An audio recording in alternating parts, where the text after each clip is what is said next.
If I'm honest with you, I wasn't even thinking of making a video, but after I saw the news at around 11 a.m. Mountain Time, my local time in Canada, in other words, I thought that I just had to talk about this, and it's going to be something that's going to be talked about in the West Ham community.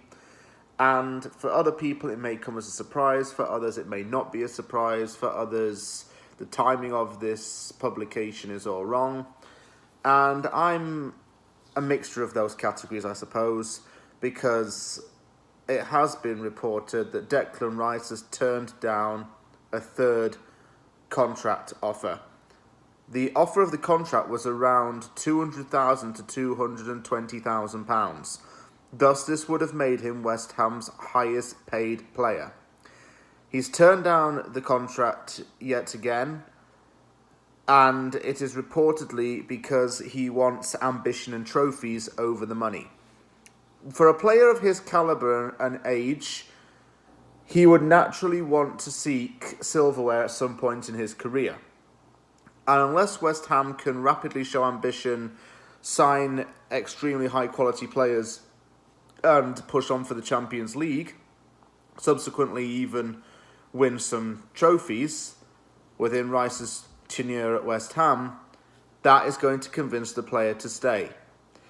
You look at players like Declan Rice, who are young and cornerstone to a team, and then you look at what other teams have done with their cornerstone players. Leicester tied James Maddison down to a long-term deal. Southampton tied Ward-Prowse down to a long-term deal. West Ham are trying to tie Rice down to a long-term deal because he is worth a lot to the club. The team can be built around him for many years to come. Rice represents a young, more liberal-minded and new-age West Ham. He is the vocal point of that team, in other words. And if he were to leave West Ham, one, there's going to be a meltdown on Twitter, and I just dread that day in all honesty. And two, it would be hard to replace him. I say the word hard, not impossible, because it's not impossible to replace him. There are other players out there who we can bring in for Declan Rice, but Rice staying at the club is of the utmost importance in the long-term future of West Ham United. Now, let me explain a little bit more about this contract situation. Rice's current deal lasts until 2024, I believe, or is it 2025? He's got a few years left on his contract as it stands, and there's no rush decision here. We would definitely not let him go off as a free agent. That's absolutely out of the question. And there's been a £150 million price tag placed on Rice's head. West Ham insists that he's not for sale this summer as well. And I want to make something clear to all of these top six teams who talk about Declan Rice coming in. 150 million pennies. Or people who are saying, oh, he'll just come if he's given the money. No, he's got 150 million on his head because that's what he's worth to West Ham. Okay, that's what he's worth to West Ham. People. He's worth that amount of money to this club. And that's why the club is making him so expensive to deter other teams from buying him. A lot of these big clubs in England are linked with a move for Rice. So let me break down the possibility of why he wouldn't possibly go to these big clubs. Manchester City. Although Fernandinho is leaving the club, City's going to want to splash big on Haaland over the summer. Chelsea. Rice's former club and is known for his good friendship with Mason Mount. I don't think he'll go to Chelsea. Who else have we got in this mix? Spurs and Arsenal are out of the question, as far as I'm concerned. Liverpool don't need another defensive midfielder. Manchester United are outpriced for him. They're reportedly going to give Ten Hag a £200 million budget. 3/4 of that would be spent on Rice if he were to buy him for 150 million. It would not make logical sense to do so. Therefore, the only other alternative would be for Rice to move abroad to a club like Real Madrid or Barcelona.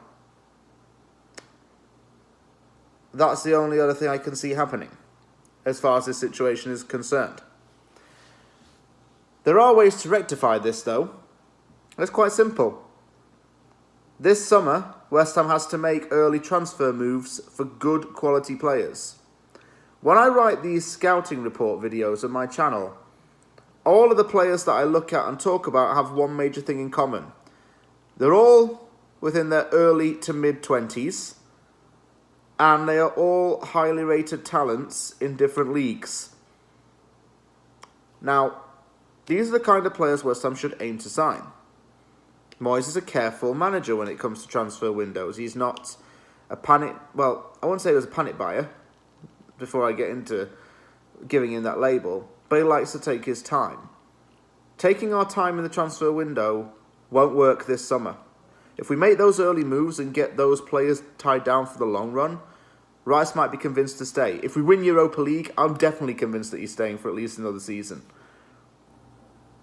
And there are a lot of scenarios that could or could not happen that will depend on the direction that Rice takes. They will determine his future. Finally, I want to discuss the timing of this article coming out and these reports. It's come 6 days before one of the biggest games in this club's history, the semi-final first leg of the Europa League. It's come at a very bad time and is going to potentially disrupt the players' heads and the fans' heads. We don't kind of need these reports coming out right now. If it was the end of May, West Ham fans would have reason to worry and it would be a better time, although it's not really a good time to mention these things as far as this club's concerned, as far as the fans are concerned. Fabrizio Romano was the first to break the news. Ex-West Ham United employees simply confirmed what Romano had said. Rice isn't really money-oriented. He's not going to force the move out of West Ham, but he wants ambition and trophies.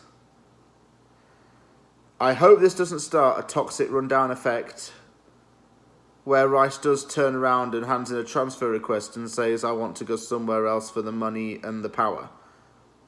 Because if that were the case, he'll be out the door straight away. Because no player is bigger than this badge. No player is bigger than this club. And we've seen that with players like Dimitri Payet.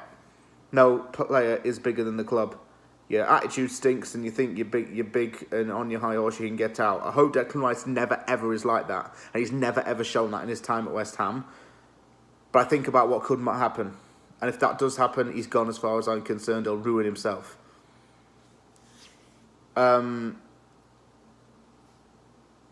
We can't really afford to lose him this summer either. He's got a lot going on. He's got a World Cup to prepare for at the end of the year. He's got European competitions to prepare for.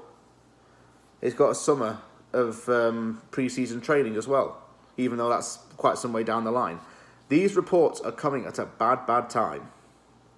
As for Rice's future, that remains to be seen, but it's time for the club to stand up and be counted. And, okay, fair enough that the owners have offered him 3 contracts now for big money and haven't done so out of anything reactionary. And fair enough, Declan Rice still has a little bit left on his contract. I'm not overly panicking right now, and you can tell by my body language and my voice, I'm not panicking, I'm not angry about the fact he hasn't signed the new deal, because he's still got quite some way left to go on his contract. It's not a panic situation, but it's something we have to address. Get the money spent on big players, convince the lad to stay, or else, I'd hate to say it, but he will go to another club to win trophies, and it's something that he deserves to have in his career. Thank you very much for watching this episode of Wheel and Deal. If you liked the video, hit the like button. Don't forget to sub for more content. Take care, everybody, and I'll see you all soon. And to everybody watching in England, I wish you all a happy St. George's Day.